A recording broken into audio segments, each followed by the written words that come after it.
आखिर कैसे दुनिया का सबसे टॉप क्लास होटल बंद करवा दिया एक फटीचर से दिखने वाले इंसान ने? जिस फटीचर घर जमाई से अपनी जूतियों पर नाक रगड़वाई एक सास ने, कैसे उसी घर जमाई ने बचाया उनका अरबों का डूबता हुआ बिजनेस एक कॉल में? जिस सड़क छाप पति का चेहरा भी देखना पसंद नहीं करती थी उसकी बीवी, कैसे उसने गिफ्ट किया दुनिया का इकलौता डायमंड लैपटॉप अपनी बीवी को? जो फटीचर घर जमाई चाय तक उधारी के पैसों पर पीता था, क्यों उसका बैंक अकाउंट देख छूट गए सबके पसीने? अरे फटीचर, ये 7 स्टार होटल है, कोई ढाबा नहीं कि मुंह उठाकर चले आए। अंदर कहाँ चला जा रहा है? भाई साहब मेरा यकीन कीजिए, अंदर मेरी मीटिंग है आधे घंटे में। तेरे कपड़े फटे हुए, चप्पल में छेद हो रखा है और तू कह रहा है कि आधे घंटे में तेरी मीटिंग है यहाँ। अरे कभी सपने में भी देखा है ऐसा आलीशान होटल? झूठ बोले जा रहा है। चल भाग यहाँ से। मेरे यकीन करो, मेरा अंदर जाना बहुत जरूरी है। मेरी रूम की भी मेरे मैनेजर के पास है अंदर। अबे चल जाए यहाँ से, वरना मार मार के मोर बना दूंगा, समझा? शिवम 7 स्टार होटल के अंदर घुसने के लिए एड़ी तक का जोर लगा चुका था, मगर उसके हुलिये को देखकर वहां मौजूद सिक्योरिटी गार्ड ने उसे अंदर घुसने नहीं दिया। तभी शिवम की पत्नी दृष्टि, जो शहर के सबसे अमीर खानदान से बिलोंग करती थी, शिवम और दृष्टि सिर्फ नाम के पति पत्नी थे, क्योंकि उनकी शादी दृष्टि के दादाजी ने जबरदस्ती करवाई थी, जिसके बाद शिवम इनके घर में एक नौकर और घर जमाई बनकर रहने लगा। दृष्टि मेरा अर्जेंट अंदर जाना बहुत जरूरी है। मेरा रूम भी बुक है, बस तुम मेरी एंट्री करवा दो इन्हें बोलकर, क्योंकि ये मुझे अंदर नहीं जाने दे रहे। शिवम दृष्टि से गिड़गिड़ाते हुए रिक्वेस्ट करने लगा, मानो जैसे उसे बहुत बड़ी इमरजेंसी हो और उस होटल में जाना उसके लिए वाकई बहुत जरूरी हो। पर शिवम, जो एक छोले कुलचे बेचने वाला मामूली सा लड़का है, अनाथ है, उसका इस होटल में क्या काम? तभी दृष्टि के साथ आया उसका बिजनेस पार्टनर अंगद दृष्टि से कहता है, दृष्टि, ये कौन गरीब बदतमीज आदमी है? अरे इसे 50 रुपए दो और भगाओ यहाँ से। ए मिस्टर, तमीज से, मैं कोई 11 आदमी नहीं बल्कि दृष्टि का हस्बैंड हूँ। शिवम की ये बात सुनकर दृष्टि के साथ खड़े अंगद के होश उड़ गए। उसे क्या, बल्कि पूरे शहर को जरा भी अंदाजा नहीं था कि दृष्टि शादीशुदा है। तभी अंगद ने दृष्टि को देखा और पूछा, ये क्या कह रहा है दृष्टि? ये तुम्हारा पति है? अंगद का ये सवाल सुनते ही दृष्टि कुछ सेकंड के लिए ब्लैंक हो गई, लेकिन फिर उसने बड़ी हिम्मत करके कहा, क्या अंगद, तुम्हें सच में लगता है ये गरीब भिखारी मेरा हस्बैंड होगा? ये तो कोई चंदा मांगने वाला सड़क छाप आदमी है, मेरा पति नहीं। इतना सुनते ही शिवम को जोर का धक्का लगा, उसका दिल पिघल गया था। वो कुछ कहने ही वाला था कि अंगद बड़ी बदतमीजी के साथ शिवम पर चिल्ला दिया, इससे पहले कि मैं तुझे मार मार कर यहाँ से भगाऊं, अपने आप यहाँ से चला जा, समझा? शिवम अपनी किस्मत पर अंदर ही अंदर रोने लगा। वो वहाँ से निकलने ही वाला था कि तभी अचानक कार होटल के बाहर आकर रुकती है, जिसमें से शहर के बड़े बिजनेसमैन नितिन रायजादा निकलते हैं और उनकी नजर सीधे शिवम पर पड़ती है और वो शिवम को देखते ही उसकी ओर दौड़े चले जाते हैं। मिस्टर शिवम, आप? सर, आपने मुझे पहचाना नहीं? मिस्टर रायजादा को कौन नहीं जानता था। दृष्टि उन्हें देखते ही पहचान गई थी, पर उन्हें शिवम से बात करता देख दृष्टि और अंगद दोनों के होश उड़ गए। दृष्टि, ये मिस्टर रायजादा जैसा बड़ा आदमी शिवम से क्या बात कर रहा है और वो इसे जानता कैसे है? वही तो मुझे भी समझ नहीं आ रहा है। 5000 करोड़ की कंपनी के मालिक को कैसे जानता है? जरूर ये मिस्टर रायजादा का ड्राइवर होगा। काफी देर बात करने के बाद शिवम मिस्टर रायजादा से कुछ इशारे में कहता है और मिस्टर रायजादा तुरंत किसी को कॉल लगाते हैं और शिवम की उस 7 स्टार होटल में एंट्री करवा देते हैं। वो देखो, इस भिखमंगे ने मिस्टर रायजादा से भीख मांगकर होटल में एंट्री ले ली है। पता नहीं अंदर जाकर क्या करेगा। तभी दृष्टि भागते हुए मिस्टर रायजादा के पास जाकर पूछने लगी, हेलो मिस्टर रायजादा, मैं नारायण ग्रुप ज्वेलर्स की CEO हूँ। बुरा ना माना तो मैं पूछ सकती हूँ, क्या आप उस भिखारी को कैसे जानते हैं जो अभी अभी आपके पास खड़ा था? भिखारी? You mean mister Shivam? Are you kidding? आप मिस्टर शिवम को भिखारी कह रही हैं? मैडम, लगता है आप मार्केट में काफी नई हैं, वरना ऐसे सवाल नहीं पूछती। अच्छा, मैं चलता हूँ। इतना कहकर मिस्टर रायजादा वहाँ से चले जाते हैं और दृष्टि सोच में पड़ जाती है कि आखिर ये मिस्टर रायजादा ने क्या कहा। और दूसरी ओर शिवम तेजी से होटल के अंदर भाग रहा होता है कि उसे वहाँ उसका मैनेजर खड़ा दिख जाता है, जो शिवम से मिलकर कहता है, शिवम सर, हेलो, और ये रहा आपका ब्लैक टक्सिडो सूट। आज की मीटिंग के लिए आप कॉरिडोर से अपने रूम में चले जाइए, क्योंकि आपके पास ज्यादा टाइम नहीं है, गेस्ट आ गए हैं। और ये भी रखिए आपके रूम की की। शिवम तेजी से वहाँ से भागते हुए अपने रूम की तरफ निकल जाता है, पर तभी अचानक वो उसके सामने से आ रहे एक आदमी से टकरा गया, जिससे वो आदमी नीचे गिर पड़ा। Oh no!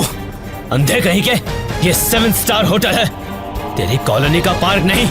तू जैसे भिखारी को यहाँ किसने घुसने दिया? देखिए सर, I'm सॉरी, मैं जल्दबाजी में हूँ इसीलिए आपसे टकरा गया। अब मेरी मीटिंग, मुझे जाना होगा, सॉरी। मेरे होते हुए तो इस होटल में 2 मिनट भी नहीं रुक सकता। तू जानता नहीं है तूने किस आदमी से टक्कर खाई है।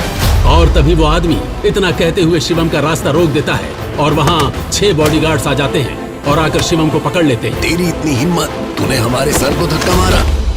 तू शायद जानता नहीं, ये इस होटल के मालिक हैं। सर, मेरे लिए इस समय ये मीटिंग बहुत जरूरी है, मैं आपसे माफी मांगता हूँ, प्लीज मुझे जाने दीजिए, मुझे इमरजेंसी है। इसका ये भाड़े का सूट जमीन में फेंक कर गंदा कर दो।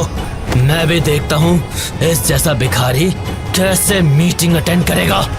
2 कौड़ी का नौकर और 2 कौड़ी की इसकी कंपनी, पता नहीं कैसे कैसे लोगों को जॉब दे देते हैं। No sir, no. शिवम की आंखों के सामने वो बॉडीगार्ड शिवम का सूट जमीन पर फेंक कर गंदा कर देता है और शिवम उनसे बस रिक्वेस्ट ही करता रह जाता है। जब वो शिवम का सूट जमीन पर फेंक देता है तब शिवम गुस्से में उठता है और उस बॉडीगार्ड को जमीन पर गिरा देता है। शिवम फिर गुस्से में चिल्लाते हुए कहता है, हाउ डेयर यू, तू होता कौन है मेरा सूट गंदा करने वाला? एक 7 स्टार होटल का मालिक होने से अपने आप को बहुत बड़ा आदमी समझने लगा है क्या? अब देख, अगले 10 मिनट में तेरी बर्बादी शुरू होगी। शिवम के इतना कहते ही वहाँ खड़े लोग और बॉडीगार्ड शिवम पर जोर जोर से हंसने लगे। तभी उस होटल के मालिक ने शिवम की बेइज्जती करते हुए कहा, तुझ में अकड़ बहुत है, मैं यहीं खड़ा हूँ, चल दिखा क्या कर सकता है तू। तभी शिवम गुस्से में तुरंत किसी को फोन लगाता है और कहता है, हेलो, मैं बोल रहा हूँ यंग मास्टर, अभी के अभी कपूर 7 स्टार होटल को तुरंत ब्लैकलिस्ट कर दो। मुझे अगले 10 मिनट में ये होटल बंद चाहिए, समझे? शिवम का फोन डिस्कनेक्ट होने के बाद कपूर 7 स्टार होटल के मालिक को और हंसी आ जाती है। पर तभी अचानक होटल में लगी टीवी स्क्रीन पर न्यूज में बड़ी बड़ी हेडलाइंस में कपूर 7 स्टार होटल की न्यूज आने लगी। इस वक्त की सबसे बड़ी खबर, बताया जा रहा है कि दिल्ली के कपूर 7 स्टार होटल को गवर्नमेंट की ओर से अभी अभी बैन कर दिया गया है। ये खबर सुनते ही मिस्टर कपूर के होश उड़ गए और वो घबराकर ऑफिसर्स को कॉल करने लगे। हे मिस्टर, किससे पूछकर तूने मेरे होटल को ब्लैकलिस्ट करने की कोशिश की? 7 स्टार होटल को बैन करना कोई मजाक नहीं है। ये सब बिना कोई नोटिस के न्यूज में कैसे पब्लिश हुआ? सर, हमें ऊपर से इमीडिएट ऑर्डर आए हैं कि आपके लाइसेंस को कैंसिल कर दिया गया है और होटल को अभी से बैन कर दिया गया है। आपको बात करनी है तो सीधा मिनिस्ट्री से बात करनी होगी। मिस्टर कपूर को कुछ समझ नहीं आ रहा था, पर तभी उन्होंने शिवम को देखा और उसने कहा, मैंने कहा था ना 10 मिनट के अंदर अंदर तुझे सड़क पर ला दूंगा, तेरा होटल बंद करवा दूंगा। लेकिन तू जैसा मामूली आदमी ऐसा कैसे कर सकता है? मैं इतना करोड़पति आदमी हूँ, इतनी पावर है मेरे पास। मेरे होटल को बैन करने के लिए खुद पीएम के ऑर्डर चाहिए होते हैं, पर तूने एक कॉल में मेरा होटल बैन करवा दिया। कैसे कैसे? अभी तो बस तेरा होटल बैन हुआ है, पर तूने जो फ्रॉड करके इंडिया में स्विस बैंक में जो पैसा जमा किया है उसके लिए तुझे जेल भी करवाता हूँ। पर मुझे अभी इमरजेंसी है, इसीलिए इतने में छोड़ रहा हूँ, वरना आज हाथ में कटोरा दिलाकर भीख मंगवाता तुझसे। ये सुन वहाँ पर मौजूद सभी लोगों के चेहरे पर 12 बज गए थे। ये आखिर एक मामूली आदमी ने एक कॉल से देश के सबसे बड़े होटल को कैसे हमेशा के लिए बंद कर दिया। तभी शिवम का मैनेजर, जिसने उसे ब्लैक सूट और रूम की की दी थी, वो भागा भागा शिवम की तरफ आया और कहने लगा, सर, आपका वहाँ पहुँचना बहुत जरूरी है। वो लोग वहाँ आ गए हैं, आइए हमें अभी चलना होगा। सर, यानी ये कोई मामूली आदमी नहीं बल्कि बहुत रईस और पावरफुल आदमी है।